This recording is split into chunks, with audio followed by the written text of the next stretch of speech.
What's going on, guys? This is Robert Merrill inside Tiger Muay Thai. I'm here with Dave Menne. He's been a guest personality at Tiger Muay Thai for the last, how long have you been here now? 2 weeks?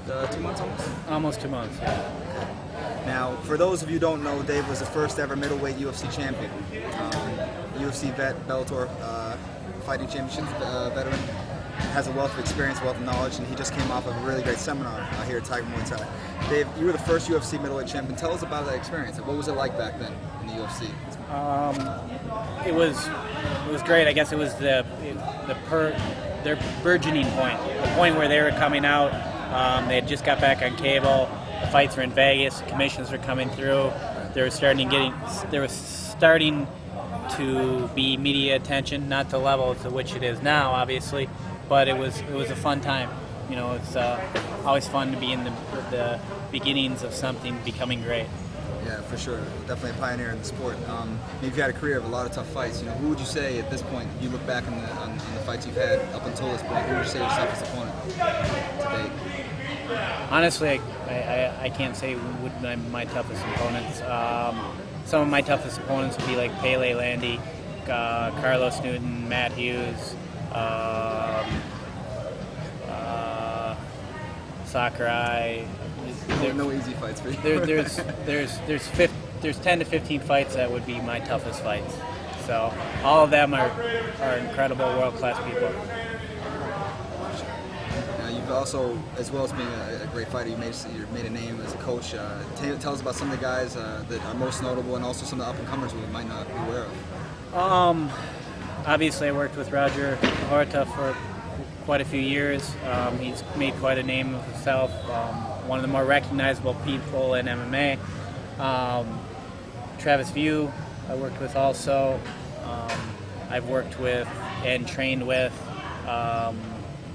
Some of the people I've trained with, some of them I work with, but I've worked with Brock Larson, Shirk, a whole bunch of other people. A lot of people I just train with, but I've worked with Horn. We train together. I imagine I learned stuff from him. I think he's probably learned stuff from me, and that's the nature of the way the sport works, right? Sure. We steal a little bit from everybody. In the end, we hopefully build a good deal. But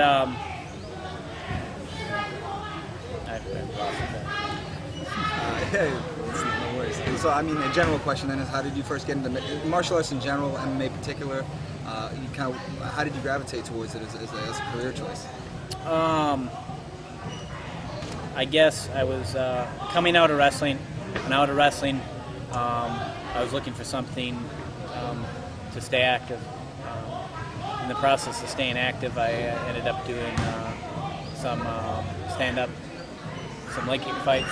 From the leg kick fights, I worked into jiu-jitsu and submission grappling. From submission grappling, I started doing MMA. And I guess after that, the rest is history. It's the nature of being able to throw yourself completely into something. Oh, and I forgot, there's one other person, now I remember the question before. Charlie Lynch. I think, as far as I know, he should be on the next Ultimate Fighter, number 11. The next tough show? The next tough show, I believe he's on the cast, as far as I know. At least Wikipedia says he is. All right, well, there's potentially an inside scoop. All right. Now, sorry, what is kick fighting? Are you talking about leg fighting? I'm sorry. A leg kick fight would be like Thai boxing without knees or elbows. Oh, okay. I thought it was some knockdown karate style only with the legs. Okay. Just it's not Thai boxing because you don't got knees or elbows, but for sure. Now you've been at Tiger Muay Thai for about 2 months. Tell us about your experience. The trainers are most notable to you. How you view the facilities. Like, how's your experience been so far here? The experience has been great. The trainers are wonderful to work with. I worked with Nye, I believe 3-time Lupini champ, or Patat, Goy, Yad, Samat, I believe once. A lot of different people, and all the trainers are great. Paching, obviously different people are great for different things. But it's been a wonderful experience, and everybody's been good to me. And I've learned a lot. Now it's just a matter of soaking it all in and trying to make it mine. And you got any intention of coming back to train again? I would love to. Intentions intentions are one thing and ability to do something is another. But if the world works as I'd like to, yeah, I'd love to come back. I'd love to have you for sure. Now, you fought in Bellator last year.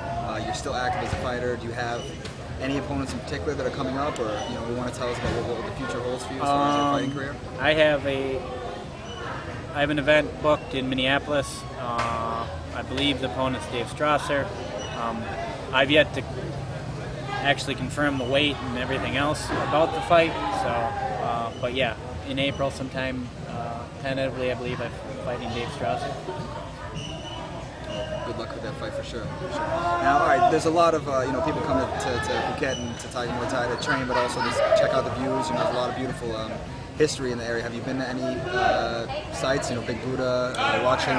No, it's a picturesque place. You got the beaches, you got the wonderful weather, at least right now, anyways. Sure. But Big Buddha, some of the different shrines. I took a chance to go to Cambodia. I went to Angkor Wat, which is an amazing temples, and that was incredible. It's eye-opening and awe-inspiring, I guess, time to see that people built something so grand so long ago. But it's just been a great experience all around. So fun in the sun and fun learning different things about new cultures and fun training. Yeah, it's definitely a different experience when you get to the motherland of any martial art and experience the culture. I think for me, it's very different than training. Yeah, you can get great training back in the States, but it's just on another level. Yeah, sure. You get a different feel and you get an understanding of why things work a certain way. You get a better understanding. So, for a lot of our viewers out here, we have a lot of up-and-coming, aspiring MMA fighters. What's one or two crucial pieces of advice you'd give to any fighter on his way up? The mistakes maybe that you learned, or I would say dedicate yourself completely to what you're doing if you've decided that's what you want to do, and then try to cut out distractions. If that's what you're concentrating on, concentrate on and go for it. And then see what happens in the end. Push forward and throw your heart into it. And last but not least, any gyms, any sponsors you'd like to give a shout out to? I guess our World of Taekwondo back in Minneapolis, some people that we run our classes out of. Renovation Systems, out of Plymouth, and I don't know what the other ones were, in all honesty. So I forgot who else there was, in all honesty. So. We'll put it up on the. But anyways, listen, it's been a pleasure having you here, man. We definitely will bring you back soon. Thank you very much.